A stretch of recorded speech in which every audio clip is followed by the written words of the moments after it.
I love that. Look at this. Look at this master. Look at how huge. Spacious.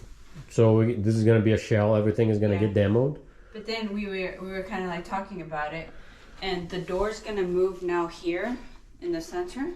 On that side where you're standing, since this is all cabinet space, we're gonna rip all of this out, and this will now be a big master closet. And then a door to enter will be here. And then now this is gonna be an L-shaped vanity. Double vanity. Double vanity with the knee drawer and everything. I got you. And then from here on out, the shower, the tub, and the toilet's gonna now be on this side.